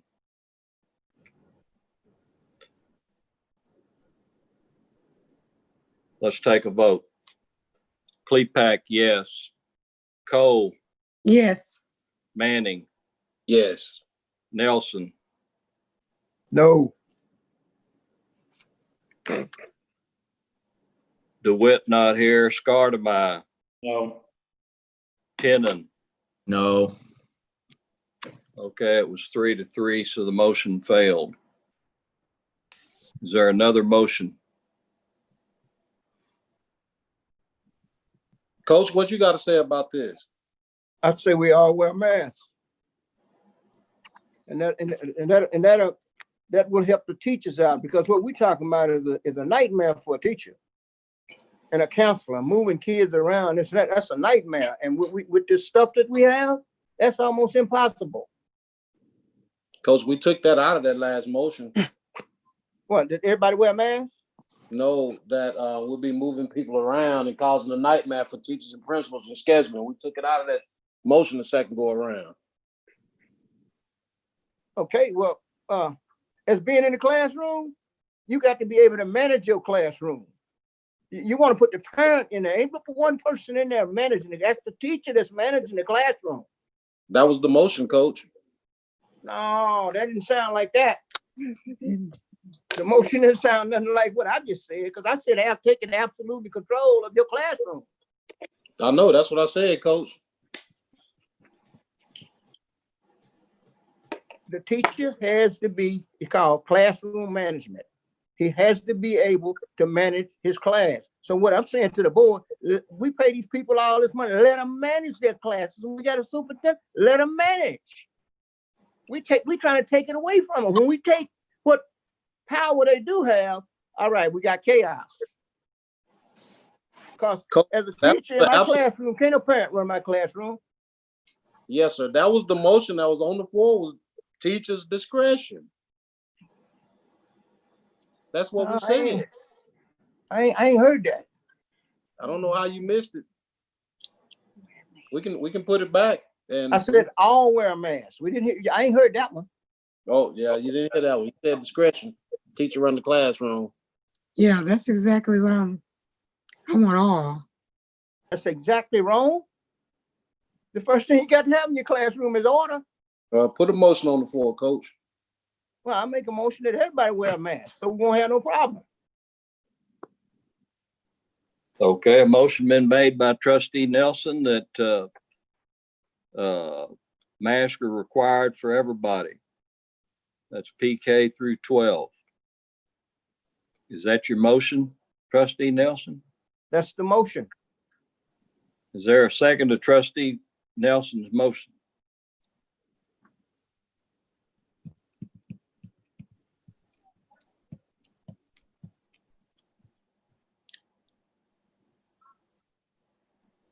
Is there a second to trustee Nelson's motion?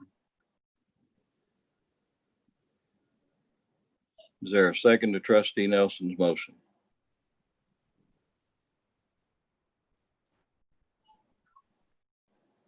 Trustee Nelson's motion has failed for lack of a second. Is there another motion? The closest we've come so far is pre-K, K1 and 2 not wearing a mask, unless at the teacher's discretion, he or she decides that class should have a mask. And I see a sticking point for me is being the flexibility.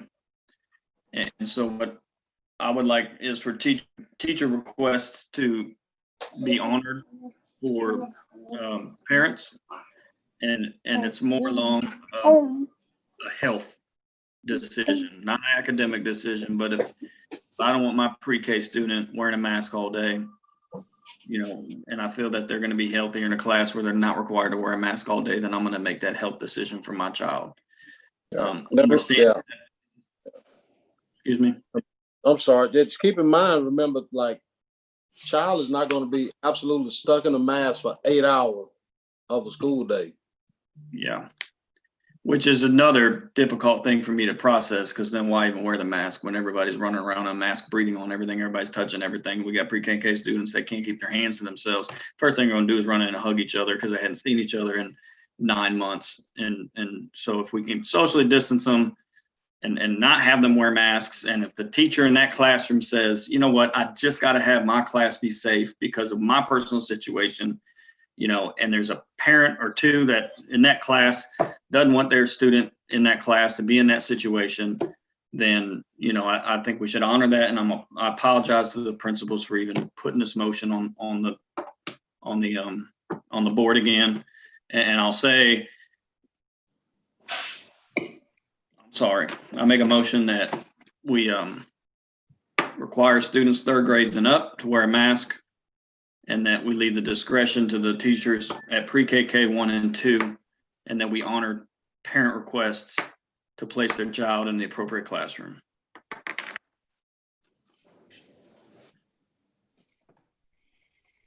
Okay, you heard Trustee Scardaba's motion. Is there a second to his motion?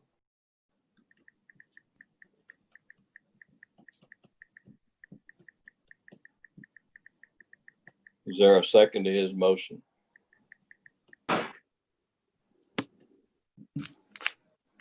Is there a second to his motion? Trustee Scardaba's motion has died for the lack of a second. Is there another motion?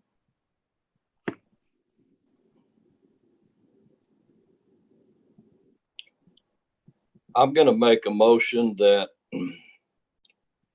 we follow the Black Cat blueprint as prescribed by our administration and our knowledgeable administration superintendent. Everyone who met, collaborated, and discussed all of these different concerns, that we follow what was placed in the Black Cat blueprint, as I'm sure that there'll be discretion and flexibility as that comes off the ground. So that is my motion. Is there a second to that motion? I second it, Bob. All right, there's a second by Trustee Nelson. Is there any other discussion? Bob, only discussion point I have is that's a pretty broad motion, and I have another specific point that I wanted to discuss, not related to masks, that is in the Black. So going back to school 3 weeks early, is that in the Black Cat blueprint, or 3 weeks later, or is that outside of the Black Cat? Was that separate? Dr. Scott. It's a part of our plan, but it doesn't have to be approved by the board. What do you mean? It's all the flexibility of going back to school 3 weeks or 4 weeks is already laid out by the governor and the commissioner. So that doesn't necessarily have to have the vote of the board. Yeah, it allows. Right, it allows us to, right. So, okay, I just wanted to have a discussion around that, but is that outside? I mean, you all can, because quite honestly, this plan is not really, this is an administrative decision that I brought to the board because I knew all of the contention around it. But by law, this is an administrative decision that does not need board approval. I'm seeking board approval on this because I knew how hot of a topic this was. So I guess my question. I guess my question is that if we're following what the governor's saying about going back to its layer, why are we picking and choosing what we're following and what we're not? What do you mean? As far as mandate, I mean, as far as like what the governor is saying, like you said that we're not going to vote on that, but for some reason this is a vote, but this is also something the governor has stated. No, I said you can vote on it. It's not something that needs your vote. You can vote on anything you want to. It's your school district. Right. But no.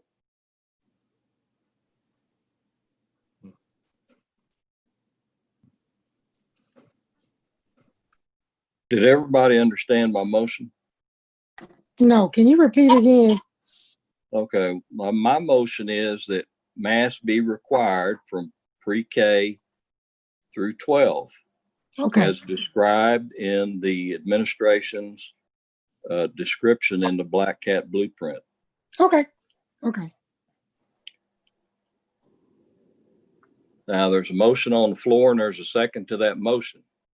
Is there any other discussion?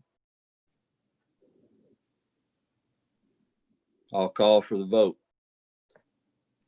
Klepak, yes. Cole? Yes. Manning? Yes. Nelson? Yes. DeWitt's absent. Scardamai? No. Tenon? No. Okay, that motion carries 4-2.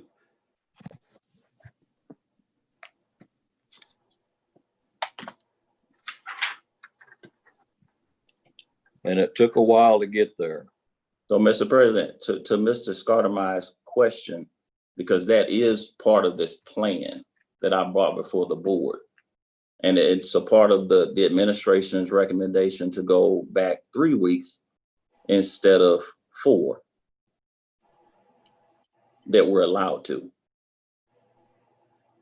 And I think at the last meeting, you asked me if 3 weeks was acceptable, and I told you that I didn't hear anything negative to the effect. So this transpired between that meeting and this meeting. So in just a week, I've been overwhelmed and flooded with calls and emails and comments about that and about the why are we doing it? And so I explained it's going to give us more time to get our campuses ready and get things in place. But it's creating a lot of undue hardships on a lot of families. A lot of teachers that are going back to school that are going to be required to be in the school, are now having to find childcare or leave their young child at home unmonitored or with somebody checking in on them, myself included. I have to find somebody to come and stay with my kids all day when that happens.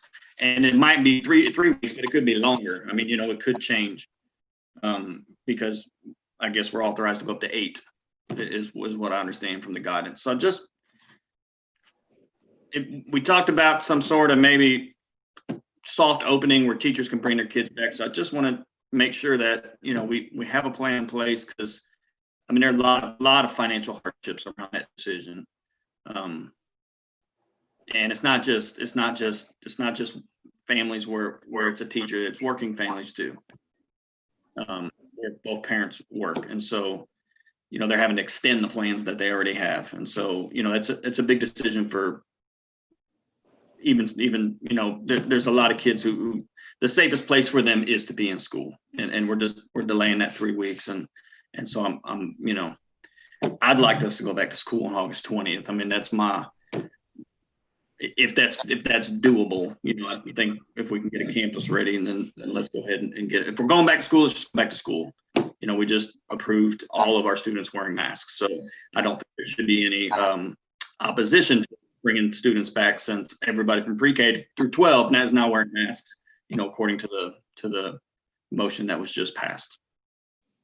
So Mr. Scardamai, in response to what you just said, the principals and I actually spent this afternoon crafting a proposed transition plan to actually move our special population students back and then other grades as expediently as we can. We have not had a chance to present that to Dr. Scott yet, but we realize that our younger students especially need to be back on campus as soon as possible due to daycare issues. And but we also want to make sure we get all of our safety precautions in place, not just masks, what you just decided, but our procedures for arrival, dismissal, staggered, dismissal, lunch procedures. So we'll present that to Dr. Scott, and I think that will address what you've just discussed as your concerns. So Lisa, are you talking about a staggered return? Yes, sir, we are. Trustee Scartemeyer is talking about a return in person for all students on the 20th. I'm sorry, I misunderstood that. Yes. Somewhere between that and a soft opening, allowing, staff students to come back early. And that, that's just kind of like a dry run, right? You got less students, things are safer. It's going to be easier to bring in that amount of students. You can work out the kinks and then bring back, maybe the younger population and then bringing back the rest of them. But yeah, most of the comments are coming from staff and teachers, and it's a pretty big financial hardship for them. And is that a motion that we can second? Can I second that? Is that a motion? About kids coming back on the 20th? Did you just make a motion? We're not voting on that. Oh, okay. We're not allowed to vote on that. No. Dr. Scott? Well, I was just going to ask, because technically that's a part of how we're actually going to go back to school. And again, we asked the attorney, because to Ms. Moya's point, we asked the attorney to give us something broad enough about going back to school. So I know we were coming here for the mask, but as I try to do, anticipate some other things coming up. So that's why it was so broad. I know it's not a topic that was initially brought up to discuss, but that's why we didn't identify the mask as a part of the motion. We left it kind of broad because, once again, I kind of anticipated that there were going to be some other things that came up since the last meeting, to Trustee Scartemeyer's point. And the one thing that I would ask again is I make the best recommendation that I possibly can, that I believe are in the best interest of students and teachers. However, if the board has a different expectation, if the board has information that I don't have, or that I may not have gotten at this point, and wants to make a recommendation about how we move forward, by all means, that's what I'm looking for. That's what I'm here for. It's been 2 hours. Go ahead, Bob. Say it's been 2 hours since I looked at the agenda, and I stand corrected. As Dr. Scott said, it is vague. So if we wanted to take care of this topic tonight, I don't see any reason why we couldn't. Thank you, Mr. President. I'm gonna start it off then. I'll make a motion that all of our students go back on August 20th. I'll second that motion. Motion been made by Trustee Scartemeyer that all students go back. That's in person you talking about? Correct. The ones that are going in person. The ones that are going virtual are virtual. The ones that are going in are going in. Right. I'll second that motion. So they're going in person or virtual, correct? We start August 20th. Okay. Is there a second to his motion? I'll second it. Seconded by Trustee Tennant. Any other discussion? Yes, I'd like to get some input from the principals on that. Thank you, because I want to hear it too, even though I made it. I'll be honest. Our staff is coming back on August 10th. We have 2 weeks where we are trying to get together a district initiative with our behavior plan. That's 3 days of our time with them.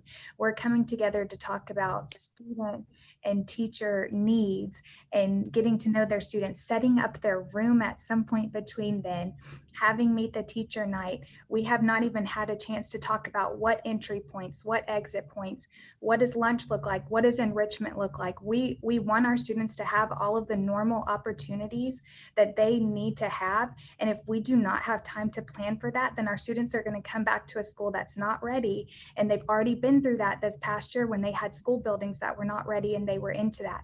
It causes a disruption. And if we're not ready, if we don't have our plans ready to rock and roll, then I feel like we're putting our students at a disadvantage to walk into a place that we're not ready for, we don't have the answers for, we don't know what the procedures are.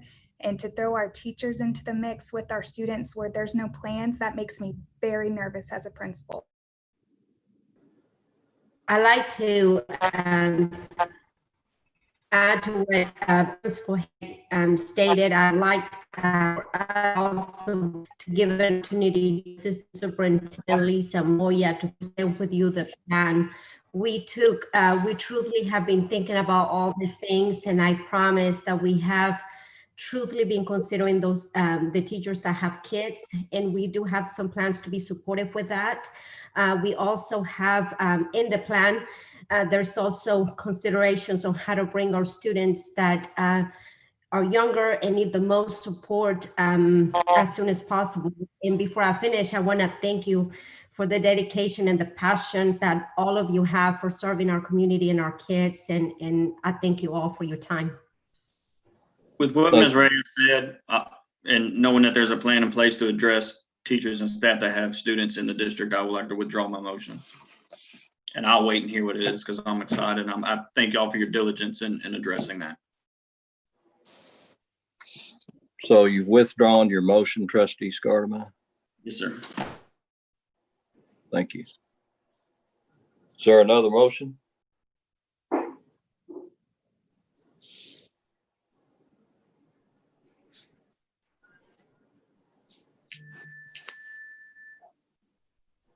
Is there another motion?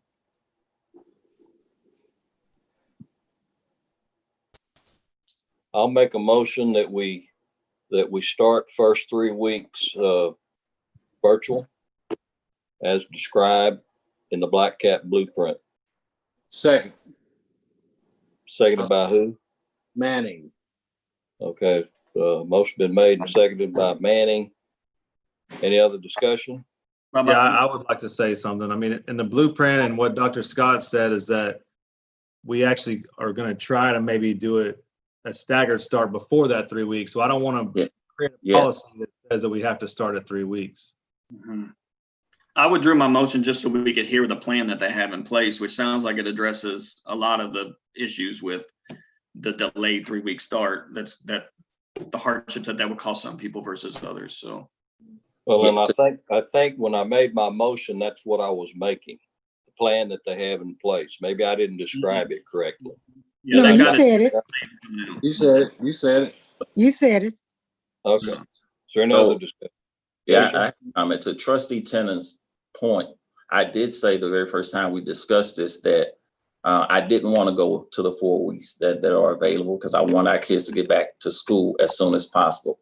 And in the event that we have an opportunity to get them back before we get to the 3 week mark with the data that we actually have, then that's what we're going to do. So everyone on here, President, I know you're making the motion for 3 weeks, but that's with the understanding that if we get all of our systems in place prior to that 3 week period, then we'll start bringing our kids back, staggering our kids back onto campuses. Okay. Yes, sir.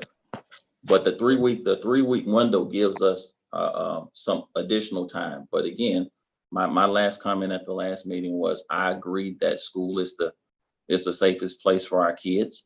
We just want to ensure that we create the environment within the school that's going to be as safe as possible before they actually enter. Okay. So there's a motion on the floor and a second. Is there any other discussion?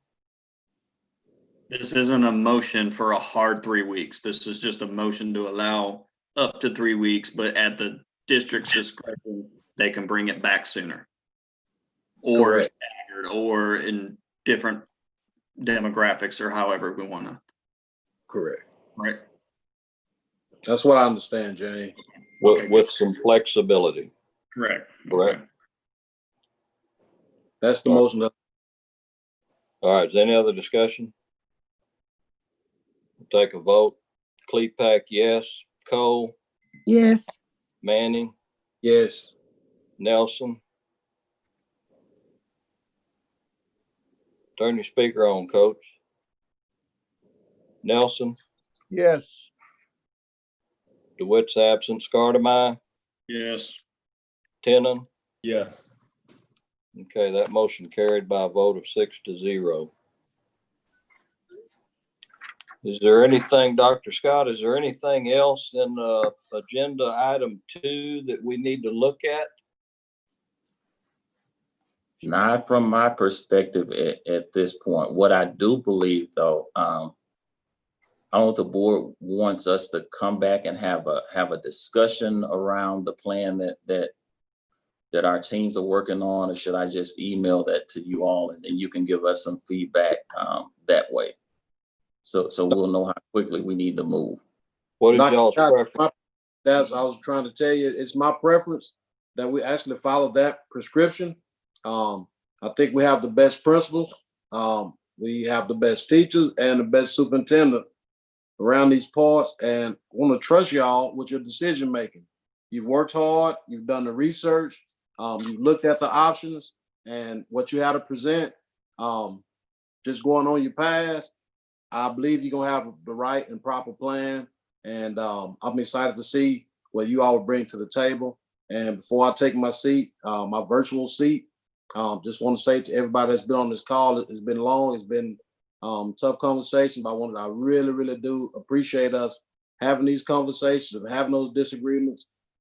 That shows to us, that shows to the community, we are not a rubber stamp school board. We're actually here and we have lots of different broad ideas and different perspectives, and we're able to bring it all together and come out and make successful decisions for our district. And I'm just super glad to be a part of this team, and I'm taking my virtual seat on that. Dr. Scott, to answer your question, do it as quickly as you can. Just email it. I just like to see an email. We don't have to schedule a meeting 72-hour window and have a discussion around it. I think it's going to address all our concerns. So I think so. I agree with the email. Trustee Tenon, you good with that? Yeah, I'm good. Trustee Nelson? I'm good. Okay, well, don't virtual sign off yet, Trustee Manning, because we have one more agenda item.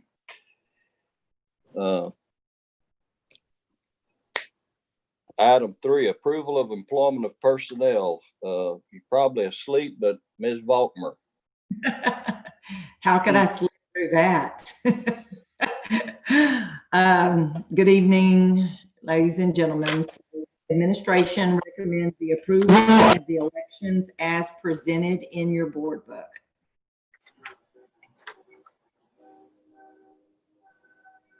Okay, you heard Ms. Volkmer recommendation. Is there a need to go into closed session?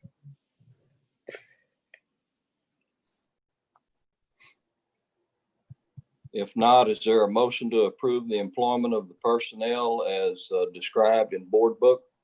make a motion to approve the employment of personnel as presented in board book. Motion been made by trustee Scardamai. Is there a second to that motion? I second. Seconded by trustee Manning. Any other discussion? If not, we'll take a vote. Clepack, yes. Cole, Yes. Manning, Yes. Nelson. Nelson, Yes. DeWitt not here. Scardamai, Yes. Tenon. Yes. Okay, motion carries by a vote of 6-0. And we welcome all of those people that are joining our school district. Item 4 is adjournment. Is there a motion to adjourn? I think you got 6 motions to adjourn. I'll make a motion to adjourn. Motion made by trustee Scardamai. Is there a second to his motion? I second. Seconded by trustee Cole. Take a voice vote. Clepak, yes. Cole, Yes. Manning, Yes. Nelson, Yes. DeWitt not here. Scardamai, Yes. Tenon. Yes. Okay, the motion carries 6-0. We're adjourned at 8:29. Thank you very much, everyone, and good evening. Thank you all. Good evening. Good evening.